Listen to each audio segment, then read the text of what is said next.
Hi everyone, it's Carrie from Photography Awesome Sauce. I'm sorry that last week you guys did not get a video blog on Wednesday, but I have been sick since Christmas with the flu, so I'm running a little bit behind. As you can see, this blog post is not up at 8 a.m. Wednesday morning this week.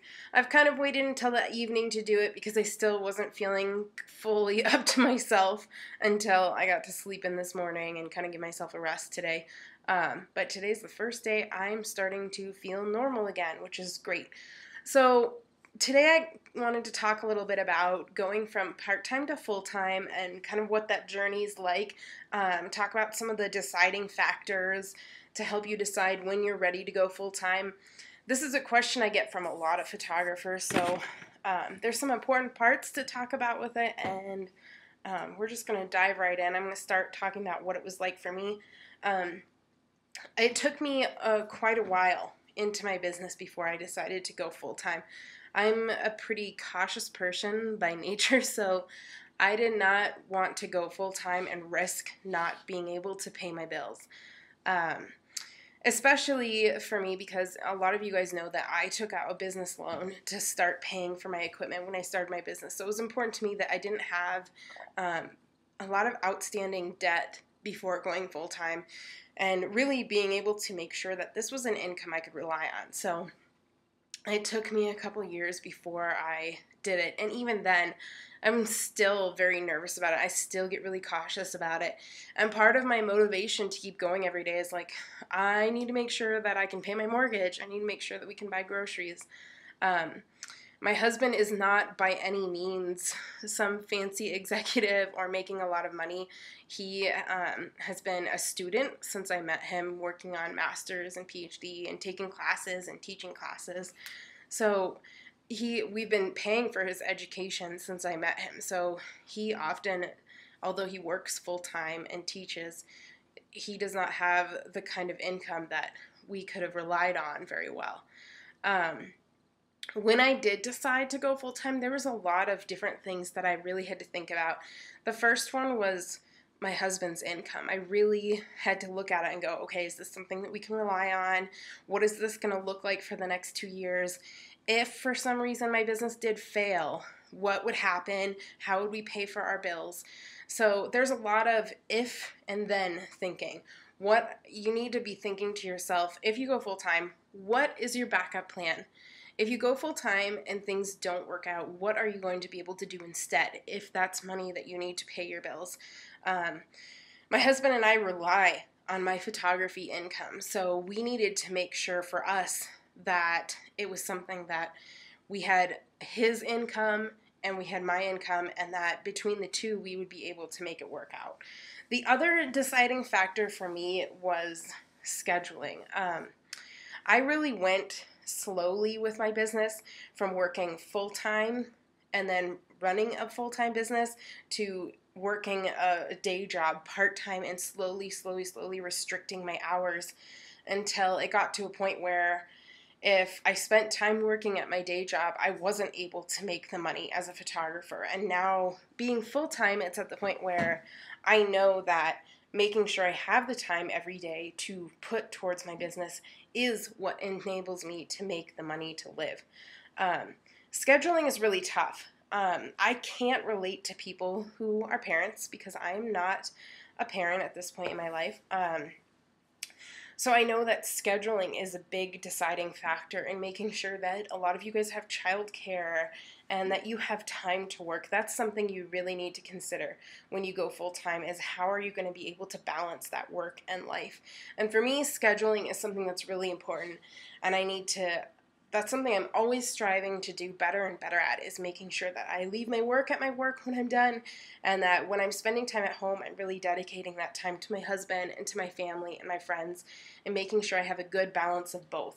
It's so easy when you go full-time to be able to work anytime that you want, whenever you want, and it's really easy to fall into the habit of neglecting those other things. And to me, my husband and my family are so much more important than my business. I love my business and I love helping you guys, but those things are the first priority for me, and I need to always make sure I have time for them. So when you're considering going full-time, really take a look at what your schedule is going to be like, how much time that you need to dedicate to your business in order for it to succeed, and how much time you need to dedicate to your family in order for you and your family to be happy. I also think that part of going from part-time to full-time is really being able to keep the ability to stay on task. So if you're not able to stay on task with your business, then you're not going to be able to make money doing it. And one of the biggest things I had to realize with going full-time is that I can't really depend on anybody but myself. So if I'm not bringing in money to the business, I need to do something. I need to change something. I need to be active. I need to be thinking about ways to bring in money. If you can't stay on task and you're somebody who has a lot of trouble staying on task, that's something that you're going to struggle with a lot if you're doing this full time. I actually find that it's more difficult when I'm full-time because I have no other obligations. I have nowhere to be, nobody to spend time with other than my clients when they book a session with me or when I have a client meeting. And so sometimes it's really easy to just put something off to the next day or to put it off until next week. And really, truly, if you get into the habit of doing that, your business is not going to last. So that's something to really consider is, are you going to be able to stay on task? Are you going to be able to keep the schedule? Do you have dependable income? In a worst case scenario, do you have a backup plan? Those are all things that you should be discussing and thinking about. The other thing that I really want to end this video blog with is talking about what happens if you go full-time and your business fails. This was something for me that I started thinking about really from the beginning. A lot of my past jobs were experiences where I was a supervisor. Sometimes I worked in jobs where I helped hire people, I helped fire people, I looked at resumes, and so I had this notion going into the business that I was never interested when I was working in a job hiring people, hiring somebody who would own their own business. And I really put in a lot of research and thinking, why is that? Why is it? And if I open this photography business, what are the possibilities for me of the future? If this business doesn't last me for the next 10 or 20 years, what am I going to do for a job? So you do always have to be thinking about the what if. If this doesn't work out, what are your chances and your options afterward? And what I want to really talk about is the fact that, some people would call it a myth, but in my experience, it's a myth and a stereotype because it does happen. It maybe doesn't happen all the time, but it does happen. And I do find that owning your own business does decrease your opportunity for finding a full-time job. So one of the things you really need to consider with owning your own business and taking it full-time is that you are essentially taking yourself off the job market. If your business fails, you're going to have to be on the job market again, and you don't know how much time you'll have been without an actual job. Although I consider this an actual job, and you guys probably consider this an actual job. On paper, the only person who can really talk about it is you. So there's a lot of reasons that it's harder for somebody who's owned their own business or been self-employed, somebody who's an entrepreneur, to find a job after their business fails. There's a lot of misconception by employers about people who are self-employed not liking to be told what to do. And although sometimes that's a misconception, sometimes it's true. I don't know about you guys, but a lot of people that start a small business because they don't like being told what to do. And they think, man, I could have this job where I have my own hours and I get to be my own boss. So although sometimes it's a misconception, I think it's true. I mean, part of what I love about my own business is I don't have to have somebody else telling me what to do. And I do know personally about myself and about my work experiences working with other employees is that I am really hard to work with as a coworker because I have really high expectations and I'm naturally very bossy and I'm naturally fall into a leadership position, which doesn't always make me everybody's best friend in a workplace. So that is actually true when it comes to employers looking for somebody. They don't want to hire somebody who doesn't like to be told what to do. I'm going to talk about a lot of reasons about why it can be hard to find a job after you've opened your own business.